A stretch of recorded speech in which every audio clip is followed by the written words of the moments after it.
नमस्कार। नई बुलंदी कार्यक्रम में आप सभी का स्वागत है।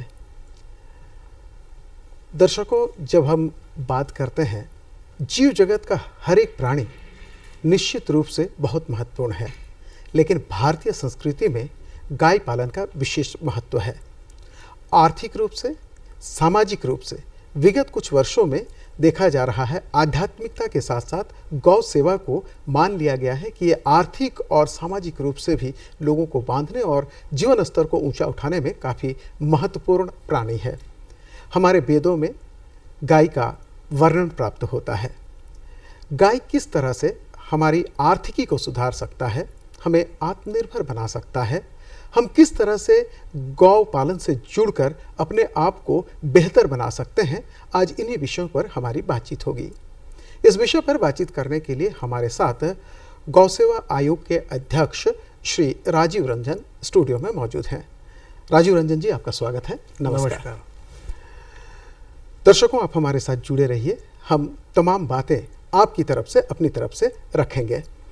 राजीव रंजन जी, गौ सेवा की जब हम बात करते हैं, गौ पालन की जब हम बात करते हैं, आप गौ सेवा आयोग के अध्यक्ष हैं।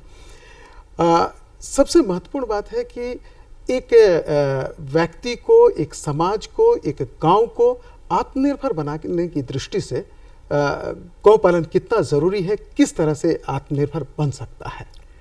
देखिए, निश्चित रूप से आज पूरे विश्व में और विशेषकर सनातन संस्कृति में गावो विश्वस्य मातर के आधार पर हम लोग कार्यरत हैं और गौ सेवा के एक नए आयाम के रूप में हम ले सकते हैं। और पूरे इस जगत में, या हम कहें कि देश के समृद्धि में, राज्य के समृद्धि में, किसानों के समृद्धि में, गांवों के समृद्धि में गौ पालन एक विशेष महत्व रखता है, अगर ये सही तरीके से अपनाया जाए। और जब से मैं राज्य गौ सेवा आयोग का अध्यक्ष बना हूं, हालांकि मेरे जिम्मे में गौशालाओं का संचालन और उनकी देखरेख का कार्य है, और तो सबसे पहले मेरी प्राथमिकता रही कि जब मैं पदभार ग्रहण किया, जो एक आप कह सकते हैं कि 15 वर्षों तक गौ सेवा आयोग का गठन नहीं होना, इस राज्य में गौ सेवा आयोग को कहीं ना कहीं बहुत नेपथ्य में छोड़ दिया गया था, जबकि ये बहुत महत्वपूर्ण आयोग है।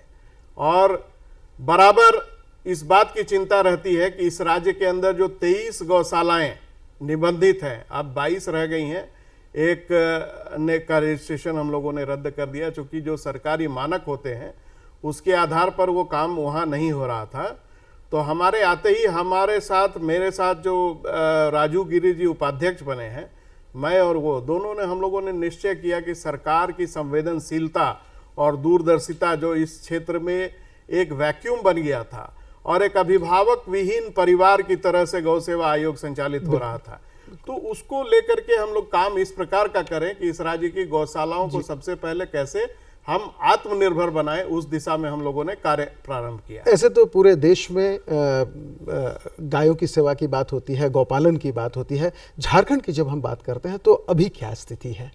देखिए, अभी बहुत कुछ बदल चुका है गौ सेवा के क्षेत्र में। पहले मैं बोलना नहीं चाहता, क्योंकि ये विषय बहुत ही राजनीति को मैं इसमें लाना नहीं चाहता हूँ। और अगर आप देखेंगे कि झारखंड के गठन काल से ही जो वैचारिक प्रतिबद्धता वाले लोग इस राज्य के सत्ता संचालन में थे, उनके द्वारा कहीं ना कहीं इसको पूरी तरह से अलग करके रख दिया गया। बिल्कुल। पुरुषोत्तम दास झुंझुनवाला इस आयोग के पहले अध्यक्ष हुआ करते थे, और उनके बाद अर्जुन मुंडा के कालखंड में जब उनका कार्यकाल समाप्त हुआ, आप समझ जाइए कि उसके बाद से 15 वर्षों तक कोई अध्यक्ष नहीं बना। बिल्कुल। ये बिल्कुल, हम जब नई बुलंदी कार्यक्रम में इन सारी बातों को लेकर आते हैं तो हमारा उद्देश्य कुछ और होता है। राजीव रंजन जी, भारत एक कृषि प्रधान देश है, गाय की अपनी महत्ता है, काफ़ी महत्वपूर्ण रहा है गाय। आज जब किसान ट्रैक्टर और थ्रेसर से काम चला रहे हैं, तो ऐसी स्थिति में आप गोपालन को कैसे देखते हैं? देखिए, आज मैं आपको बताऊं कि पिछले ही महीने हम लोगों ने 2 दिवसीय एक राष्ट्रीय कार्यशाला का आयोजन झारखंड में पहली बार रांची में किया, जिसमें लगभग पूरे देश से 400 प्रतिनिधियों ने इस सेमिनार में हिस्सा लिया। तमाम राज्यों के लोग थे जो लगातार जहां से गौ पालन की बड़ी बड़ी बातें होती हैं उनको। तो मेरा जो उद्देश्य था कि गौ सेवा या गौ पालन को, जो शहरीकरण का दुष्प्रभाव हो चला है, जो हमारी आने वाली पीढ़ियां हैं वो इससे विमुख हो रही हैं, तो हम लोग इसको एंटरप्रेन्योरशिप के साथ जोड़ें। मैंने प्रयास किया कि मैं कृषि वैज्ञानिकों को भी वहाँ बुलाऊं, पशु चिकित्सकों को भी वहाँ बुलाऊं, और जो उद्यमी हैं, जो इस क्षेत्र में कार्यरत हैं, जिन्होंने एंटरप्रेन्योरशिप के रूप में गौ सेवा को लिया है, उनको भी बुलाऊं, और ऐसे सभी लोग जो समाज के प्रतिनिधि होने के साथ साथ गौशाला संचालन कार्य में लगे हैं। तो इन तमाम लोगों ने बैठ करके 2 दिनों तक विचार मंथन किया और उसका जो अमृत निकल करके आया, और देश भर से मैंने विद्वानों को यहाँ बुलाया। मैंने राष्ट्रीय कामधेनु आयोग के अध्यक्ष को यहाँ आमंत्रित किया था जी। मैंने अरुण मानसिंह जी को बुलाया, जो जिनका पंचगव्य पर काम चल रहा है, गौमूत्र या उसके अर्क को लेकर के। देवाराम पुरोहित जो नागपुर से हैं उनको बुलाया। सेल्यूलोस पर वर्मा जी जो हैं, सुधांशु वर्मा जी, उनका काम चल रहा है, उनको मैंने बुलाने का काम किया। ऐसे ही मदन कुशवाहा जी हैं अपने झारखंड के, जमशेदपुर में काम करते हैं, उनका पंचगव्य का बड़ा काम है। उससे जो बनने वाले हैं, आप देखिए कि गोबर, आज गौ प्रसंस्करण को लेकर के बहुत ज्यादा लोगों के बीच में एक कौतूहल है और उसको लेकर के काम आगे बढ़ाया जा रहा है। इसलिए गौ सेवा को आज लोग एक रोजगार के रूप में भी ले रहे हैं। पहले क्या होता था कि गौ पालन तो कर लेते थे, लेकिन जब गाय, जो गौ माता है, वो दुग्ध देना बंद कर देती थी, तो कहीं ना कहीं समाज उसको बहिष्कृत कर देता था, रोड पर छोड़ देना, कहीं उसको दे देना, वो कसाईयों के हाथ में चले जाते थे। आप जो गौ तस्करी का मामला आता है बार बार, उन चीजों पर भी मैंने राजनीति को बीच में न लाते हुए मैंने विराम लाने का कोशिश किया, और पूरी तरह से मैंने आदेश दिया। चूंकि हमारा आयोग बहुत ही महत्वपूर्ण आयोग है, मैं बता दूं आपको कि इस आयोग में पदेन सदस्य होते हैं इस राज्य के पुलिस महानिदेशक, पदेन सदस्य होते हैं कृषि सचिव, पदेन सदस्य होते हैं शहरी विकास सचिव, पदेन सदस्य होते हैं विकास आयुक्त, और जो बिरसा कृषि विश्वविद्यालय के डीन है। एक बड़ा दायरा है, बड़ा दायरा है। तो ये बहुत महत्वपूर्ण आयोग है, लेकिन इसकी शक्तियां, जो अधिनियम प्रदत्त शक्तियां हैं, उसका उपयोग ही नहीं हो पा रहा था, क्योंकि कोई करने वाला नहीं था। बिल्कुल। तो जो अभी जो उपयोग हो रहा है, जैसे हम अगर खेती किसानी की बात, आपने बताया कि झारखंड में भी बहुत सारे ऐसे लोग हैं जो बीजामृत, अर्क, इन सारी चीज़ों पर काम कर रहे हैं। रोजगार के अवसर कहाँ कहाँ मिल सकते हैं गौ पालन करके? देखिए, मैंने आने के बाद मैंने वही कहा, मैं बोल रहा था, आपने बीच में टोक दिया। मैं अधिनियम प्रदत्त शक्तियों का उपयोग करते हुए इसको महिला रोजगार सृजन से जोड़ने का काम मैंने किया, और पायलट प्रोजेक्ट के तहत रांची जिले के 20 प्रखंडों में मैंने 200 महिलाओं को प्रशिक्षित शिक्षक के रूप में तैयार किया, जो गौ प्रसंस्करण के माध्यम से बनने वाली वस्तुओं का निर्माण। अब आप देखिए कि आज के दिन में हम लोग जो पूजा पाठ करते हैं, उसमें हम सबसे पहले क्या करते हैं, गौरी गणेश की पूजा करते हैं। बिल्कुल। तो गोबर से ही गौरी गणेश की प्रतिमा, इतनी खूबसूरत प्रतिमा, दीपक, जो बायोडिग्रेडेबल दीपक होते हैं, उनका निर्माण हो रहा है। आज तमाम जगहों पर गंगा आरती और बड़ी बड़ी आरतियों का आयोजन हो रहा है। उन आरतियों में लोग दीपक का उपयोग करते हैं। तो अगर हम उन दीपकों की जगह हम गौ प्रसंस्करण के द्वारा तैयार किए गए दीपकों का उपयोग करेंगे, तो पूजा अनुष्ठान के बाद हम उन दीपकों को अगर तालाब में, नदियों में भी प्रवाहित कर देंगे, तो वो मछलियों का चारा बन जाएंगी। गमले का उत्पादन, छोटे छोटे, आज लोग पर्यावरण की सुरक्षा को लेकर के बहुत ज्यादा ध्यान देते हैं। लोग अपने अपने किचन गार्डन में छोटे छोटे गमलों में पौधारोपण करके वातावरण की शुद्धता के लिए भी काम करते हैं। तो वो जब पौधे बड़े हो जाते हैं, तो आप सीधे सीधे उन पौधों को बगैर गमले से निस्तारित किए हुए आप सीधे उसको जमीन में भी अगर गाड़ देते हैं, तो वही गमला उसके खाद के रूप में परिणत हो जाता है। आज जलवायु जितनी गर्म हो गई है, आज गोबर से ईंटें बन रही हैं, टाइल्स बन रही है। अपने ही हाथीमारा, जो सरायकला जिला है, वहां का हाथीमारा में, वहां गोबर से पेंट बन रहा है, एनामेल पेंट, जिसके 200 सेट्स तैयार हो रहे हैं। लोग उस दिशा में जा रहे हैं। मैंने इसीलिए बोला कि उद्यमिता जहां जुटेगी तो हमारी आने वाली पीढ़ियां भी प्रभावित होगी। तो इस प्रथम चरण को आने वाले दिनों में हम पूरे राज्य स्तर पर लेकर के लगभग हमारा एक टारगेट है कि 5,500 महिलाओं को हम प्रशिक्षित करके एक प्रशिक्षित शिक्षक के रूप में तैयार करेंगे। और आज मार्केटिंग के लिए कोई दिक्कत नहीं है। जो अगर हमारी प्रशिक्षित महिलाएं हैं, अगर वो 2 घंटे का भी समय अगर दैनंदिनी जीवन से अपना निकाल करके इस कार्य में देती हैं तो किसान को भी फायदा होगा। हम तो जो पशु तस्करी के द्वारा जो जानवर प्रशासन के द्वारा गौशालाओं को सुपुर्द किए जाते हैं उनको भी समाज के बीच वितरित किया जाता है। तो हम उस बॉन्ड भरा करके दें और वहां से गोबर लेकर के उसका परिष्करण करके और उसको लेकर के अगर गौ प्रसंस्करण की वस्तुएं, साज सज्जा के सामान, दीपक, धूप, संबरानी, अगरबत्तियां, और अब तो पर्यावरण की सुरक्षा के दृष्टिकोण से झारखंड को बहुत चिंता थी कि हमारे वनों की कटाई जो है बहुत तेजी के साथ हो रही है। तो गोकंडे का भी निर्माण हो रहा है। लोग अंतिम क्रियाक्रम में गोकंडे का उपयोग कर रहे हैं। उससे पर्यावरण भी सुरक्षित रहता है, जलवायु भी सुरक्षित रहती है और लकड़ियों की कटाई पर रोक लगती है।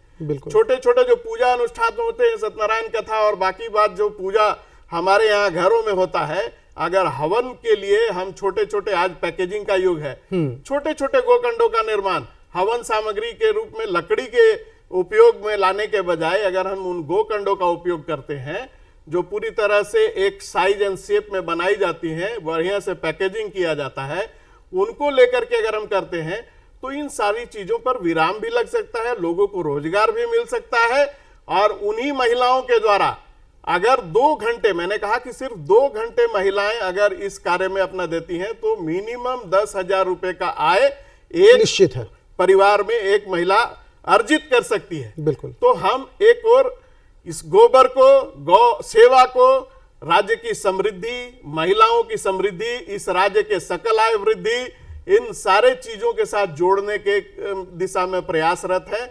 और बहुत जल्द आप देखेंगे कि 2 चरणों में इन महिलाओं को प्रशिक्षित करके सर्टिफिकेट वितरण का कार्यक्रम भी होगा, जहां आप इधर कोल्हान और दक्षिणी छोटा नागपुर, पलामू प्रमंडल के लोगों को एक जगह, दूसरी तरफ आपको संथाल परगना, उत्तरी छोटा नागपुर और बाकी बात को हम लोग संथाल में प्रशिक्षण का काम बिल्कुल चल रहा है। बहुत जल्द शुरू हो जाएगा जी। उसकी पूरी प्रक्रिया कर ली गई है जी। अब बहुत जल्द धरातल पर ये रोजगार के लिए बैंकों के साथ भी हम इनको जोड़ रहे हैं जी। आज बैंक इस प्रकार से सेल्फ हेल्प ग्रुप के जरिए आप देखिए कि झारखंड में JSLPS सखी मंडल बना चुके हैं।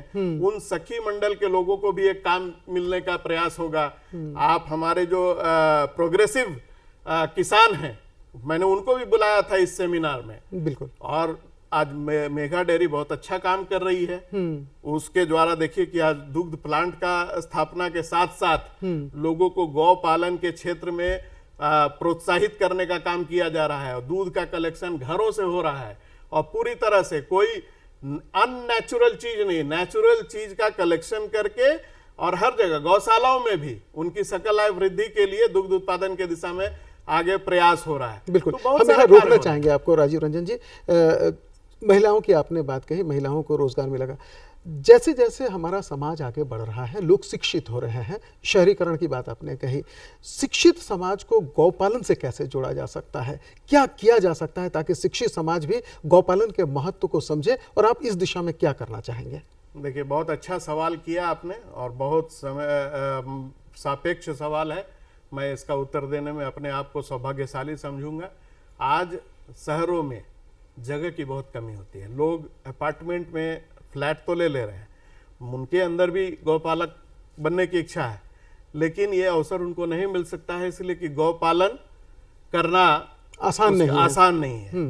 तो आज के युग में जहां जहां निबंधित गौशालाएं हैं, लोग हमारी गौशालाओं को, मैंने आते ही अपने कार्य को पूरी तरह से पारदर्शिता पूर्ण बनाने के लिए आयोग के कार्य को हम लोगों ने वेबसाइट लॉन्च किया और आयोग की तमाम गतिविधियां उस वेबसाइट के अंदर दिखाई देती हैं। अगर विश्व के किसी कोने में भी बैठा हुआ झारखंड से प्रेम करने वाला व्यक्ति किसी भी शहर का हो, वो देखेगा अपने यहाँ गौशाला और सभी के मन में इच्छा होती है। क्योंकि मैंने कहा पहले ही कि सनातन संस्कृति में 33 करोड़ देवी देवताओं के पूजा करने के समान है गौ सेवा करना, और इसको लोग आज अपना रहे हैं। आज जन्मदिन में आप जैसे अभी बरसात का मौसम है, लोग वृक्षारोपण को एक पेड़ अपनी माँ के नाम करते हैं। ठीक उसी प्रकार से हम लोगों ने एक महती योजना लाई है, हमारी गौ माता हमारा दायित्व। इसको लेकर के हमने लोगों को प्रोत्साहित करने का और जगह जगह जनजागरण के माध्यम से लोगों को इसके लिए उत्प्रेरित करने का काम करना शुरू कर दिया है गौशालाओं के माध्यम से। कि आप देखेंगे तमाम गौशालाओं में आप जब जाएंगे भौतिक सत्यापन के लिए, तो जो गौ माताएं वहां पालित पोषित होती हैं उनका एक यूनिक कोड, यूनिक आईडी जो है वो टैगिंग किया जाता है उनको जी। तो उस टैग से लगे हुए आज एक क्लिक में माउस में आपको सब कुछ दिखाई दे देगा। अगर भौतिक रूप से भी आप गौशाला जा रहे हैं तो आप उनको गोद ले लीजिए ना। सरकार ने जो मॉड्यूल तैयार किया है। और एक बात मैं आपको बता दूं कि जब तक हम लोग पदभार ग्रहण नहीं किए थे, इस नाम पर सिर्फ और सिर्फ राजनीति होती थी। हमने जैसे ही आज आपको बताते हुए हर्ष हो रहा है कि पूरे देश भर के अंदर झारखंड एक ऐसा राज्य है जो सबसे ज्यादा राशि भोजन आदि मद में एक गौवंश के लिए सरकार के द्वारा दिया जा रहा है। अन्य राज्यों में 20 रुपया, 30 रुपया, 40 रुपया इस प्रकार की राशियां दी जाती हैं। लेकिन मैंने जैसे ही पदभार संभाला, इसको प्रतिदिन एक गौवंश को 100 रुपए के रूप से देना प्रारंभ कर दिया।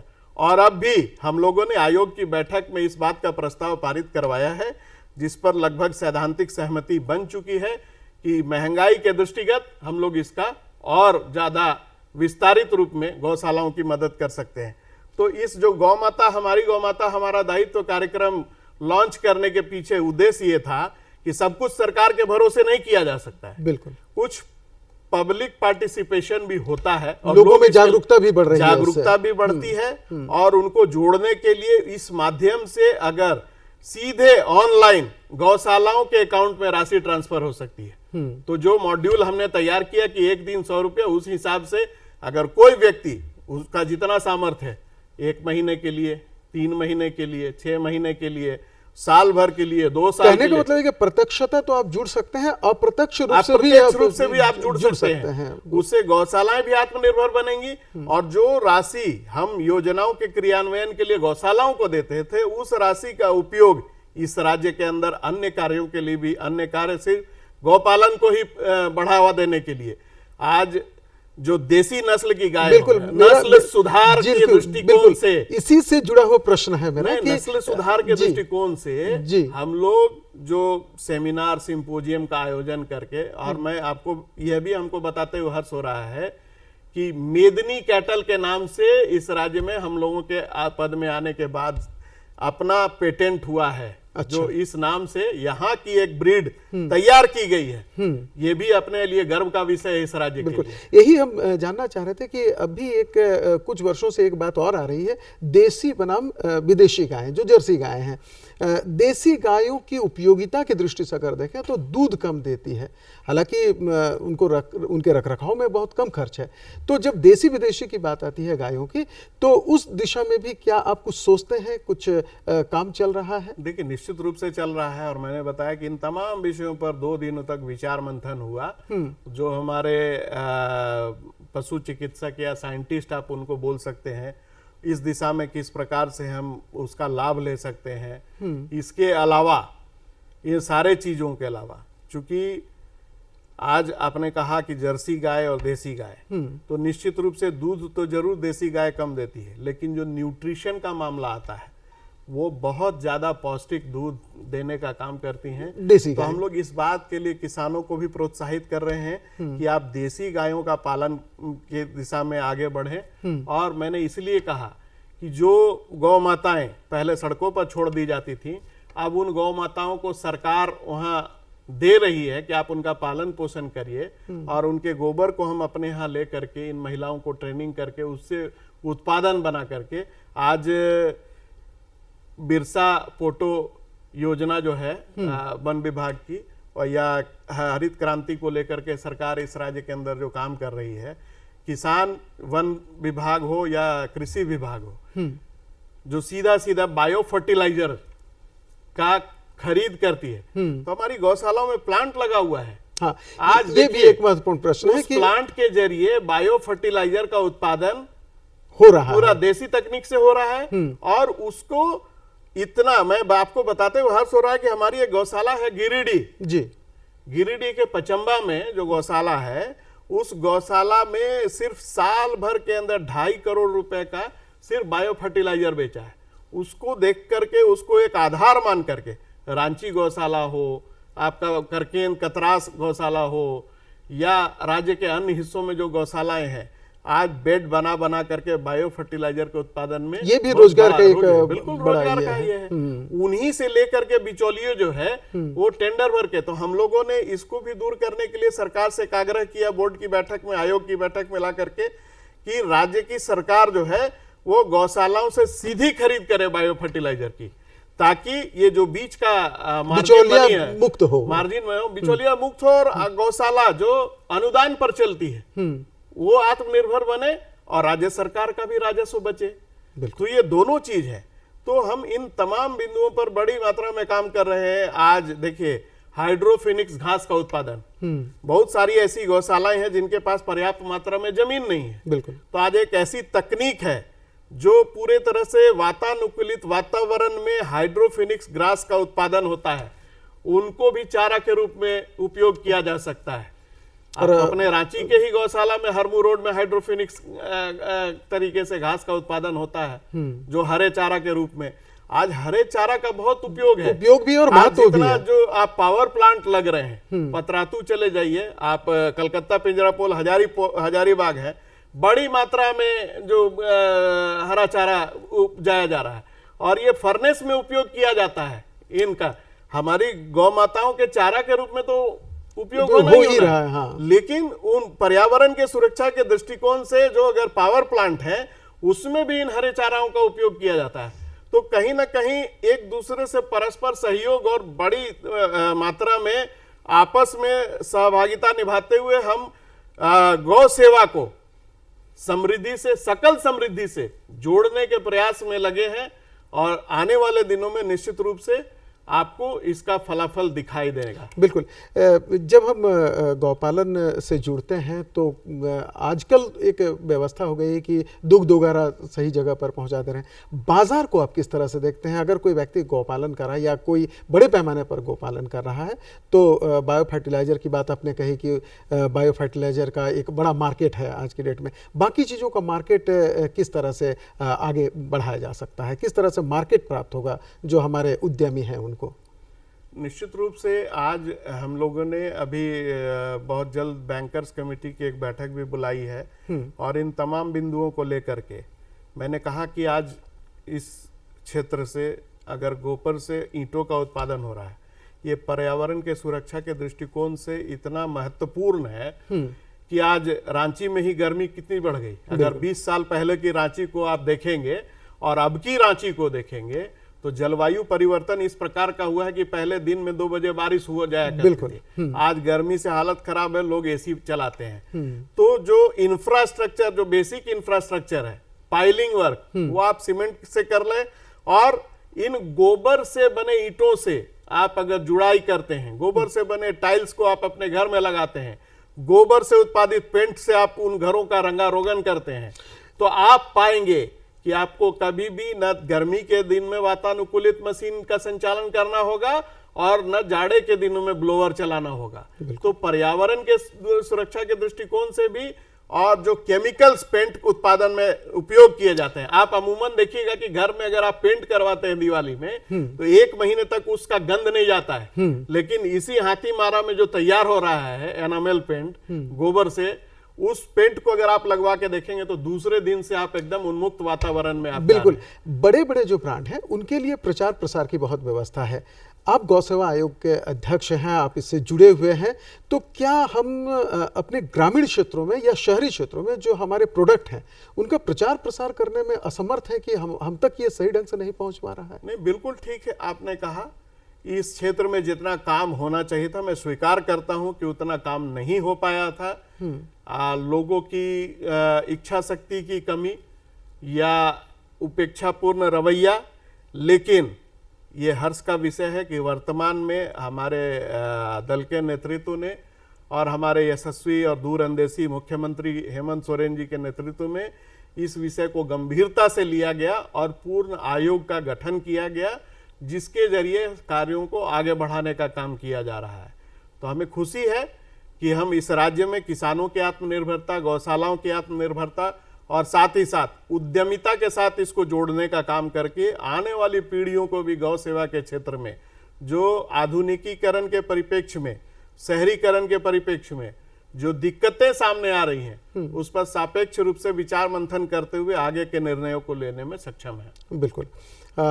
युवाओं के लिए, किसानों के लिए, महिलाओं के लिए और पूरे समाज के लिए आप क्या संदेश देना चाहेंगे हमारे जो दर्शक हैं उनको? कि आइए और गौ सेवा के क्षेत्र में जुड़ने का काम करें। आप जहां हैं वहीं से गौ सेवा के साथ जुड़ सकते हैं। आज एक नए आयाम के रूप में गौ सेवा आपके समक्ष उपस्थित है। तो हम अपने संस्कृति का भी सम्मान करें, अपने आध्यात्मिकता का भी प्रचार प्रसार करें और गौ सेवा के क्षेत्र में जुड़ करके इस राज्य की, इस देश की समृद्धि के लिए भी प्रयास करें। चूंकि हम ये कह करके छोड़ दें कि सब कुछ सरकार करेगी, हमारा कोई दायित्व नहीं होता, तो कहीं ना कहीं ये अपने आप से भी बेईमानी होगी, अपने देश से बेईमानी होगी। तो मेरा निवेदन होगा, मेरा आग्रह होगा कि सभी लोग गौ सेवा से जुड़े, गौ सेवा के क्षेत्र में योगदान दें। हम किसान भाइयों से भी आग्रह करना चाहेंगे कि आप गो ग्राम शक्ति योजना के साथ आप जुड़ने का काम करें। बिल्कुल। गौ पालन एक बहुत बड़ा दायरा के साथ है।